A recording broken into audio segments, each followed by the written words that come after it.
Nah,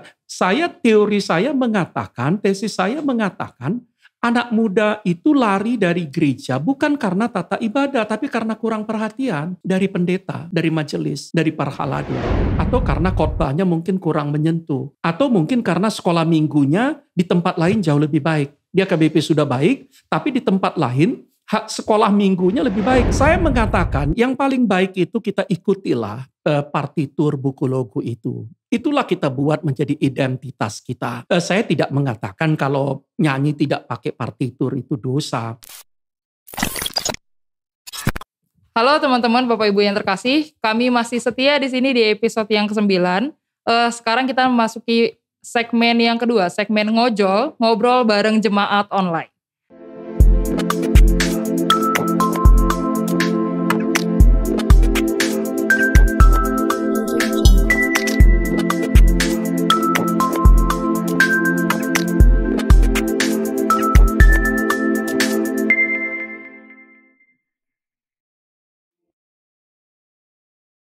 Masih bersama dengan kami di sini, Bapak pimpinan yang kami kasihi dan juga kita kagumi bersama, Bapak Pendeta Daniel Arahap, yang saat ini kita akan memasuki segmen yang kedua, Pak. Kita akan menjawab pertanyaan dari teman-teman online yang sudah dikirimkan melalui sosial media HKBP.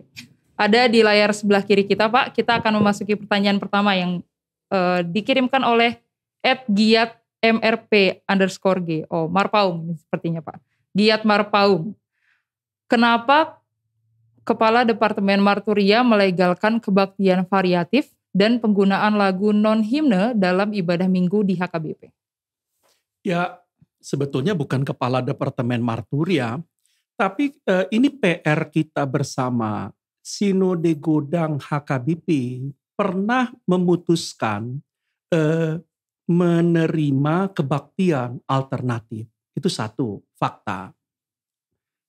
Nah, tetapi aturan HKBP, konstitusi HKBP, pasal 5 mengatakan ibadah HKBP harus diselenggarakan memakai agenda HKBP, liturgi HKBP, nyanyian HKBP, atau yang sesuai dengan konfesi HKBP. Nah, karena itu di sini ini PR kita. Beberapa gereja melakukan ibadah-ibadah dengan variatif yang tidak ada panduannya. Sejauh mana itu masih bisa diterima oleh liturgi atau konsepsi teologis HKBP tentang ibadah. Nah, disitulah letak permasalahannya ininya. Nah, ini PR kita bersama. Ke depan memang kita harus dorong supaya kita memiliki panduan ibadah, petunjuk pelaksanaan dari agenda yang bisa kita pakai menjadi acuan bersama kita. Tapi kalau di aturan jelas, nyanyian yang boleh dinyanyikan dalam HKBP itu adalah nyanyian HKBP atau yang sesuai dengan konfesi HKBP. Begitu jawaban saya kepada Giat Marpaung tadi. Baik Pak, kita lanjut ke pertanyaan yang kedua. Dari @Ricky_Aritonang 01. Ibadah di HKBP terbilang monoton. Ini menyebabkan banyak jemaat yang merasa lebih nyaman beribadah di gereja lain. Bagaimana strategi Bapak terkait dengan masalah ini? Saya belum yakin.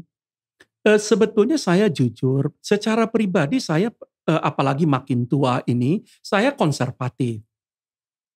Saya hampir tidak bisa menghayati ibadah yang hiruk pikuk.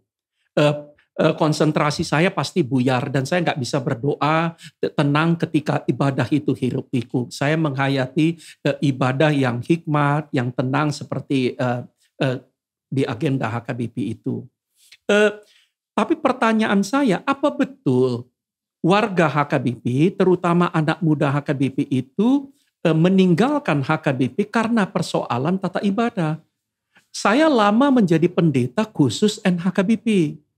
Dan semua anak-anak NHKBP tahu saya pendeta yang sangat konservatif dalam liturgi. Tapi anak-anak itu bisa dicek, mulai saya dulu di Palembang, saya juga pernah di Rawamangun, saya bantu di Jatiwaringin. Anak-anak itu tidak lari. Nah, tesis saya mengatakan, anak muda itu lari dari gereja bukan karena tata ibadah, tapi karena kurang perhatian. dari pendeta, dari majelis, dari para haladu.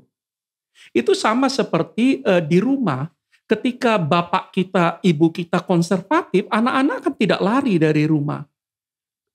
Karena apa? Karena bapak dan ibunya sangat menyayangi dia. Nah, saya melihat juga begitu di gereja.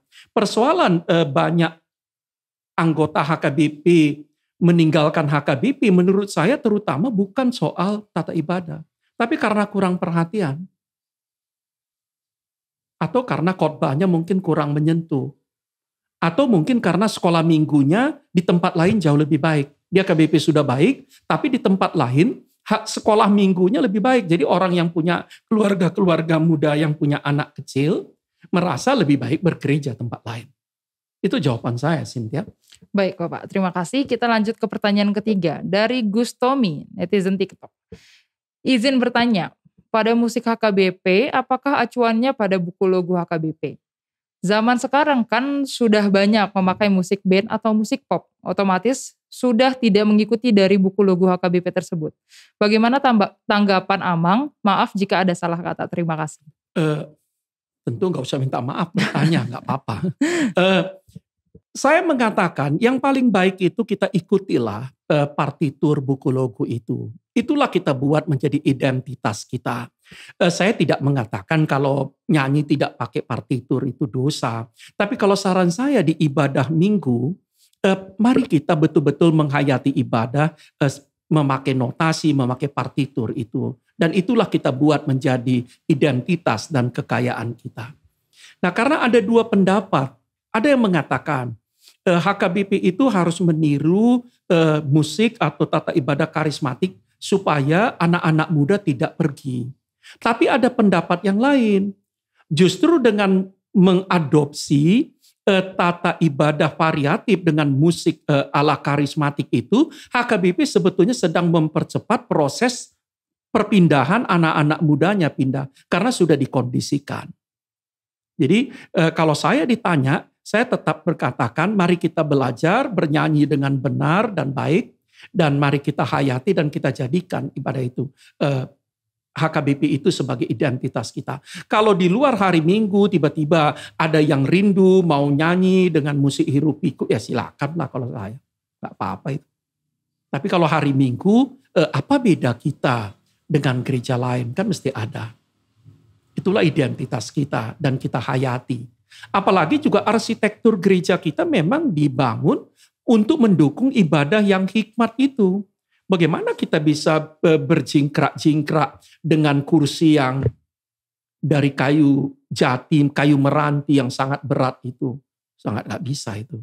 Memang sejak awal ibadah kita udah disusun untuk sesuatu yang sangat hikmat. Baik Bapak, terima kasih. Kita lanjut ke pertanyaan selanjutnya.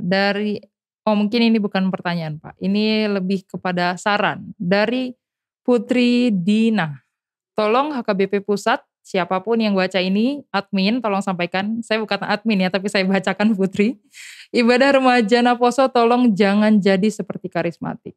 Oh ini juga mungkin berkaitan Pak dengan, mungkin Putri ini, kebetulan dia adalah netizen TikTok Pak. Mungkin dia menyaksikan video yang sedang viral di TikTok, terkait dengan ada satu gereja yang memang terkesan seperti ibadah remaja, ibadah alternatifnya sangat mirip Pak dengan karismatik. Mungkin boleh ditanggapi Pak. Ya, saya sangat setuju dengan Putri.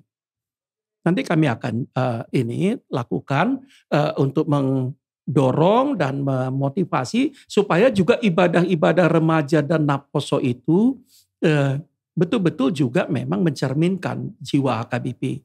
Nah, mungkin kita bisa dorong Komisi Teologi dibantu nanti oleh Biro Ibadah sebetulnya mempersiapkan untuk ibadah remaja dan Naposo kita itu bagaimana. Tanpa harus meninggalkan atau mencampur aduk semua model liturgi yang ada. Kadang-kadang jujur menurut saya memadukan ibadah karismatik dengan ibadah HKBP itu seperti mencampur minyak dan air. Jadi nggak nyambung dia. Nah, kita bikin aja memang ibadah kita ini memang ibadah yang teratur semacam ini. Tanpa mengurangi rasa tanpa mengurangi bahwa kita bisa menghayati dan menikmati ibadah yang semacam ini. Baik Pak, Itu tadi sudah terakhir Pak? Oke. Ya. Itu juga mungkin pertanyaan terakhir kita Pak dari segmen yang kedua ini, segmen ngojol ngobrol bareng jemaat online. Sekali lagi Pak, terima kasih banyak sudah bergabung bersama dengan kami di studio yang sangat sederhana ini Pak. Kami berharap nantinya kita bisa bertemu lagi di studio kami yang mungkin nanti kata sederhananya sudah berkurang Pak. Terima kasih banyak Pak sekali lagi. Terima kasih Cynthia, terima kasih untuk semua kawan-kawan dari Biro TIK. Kalian hebat, maju terus. Terima kasih banyak Pak. Oke teman-teman, itu tadi penutup kita di segmen ngojol, ngobrol bareng jemaat online. Kita akan bertemu lagi di episode yang ke-10. Terima kasih sudah menyaksikan, Tuhan berkati teman-teman.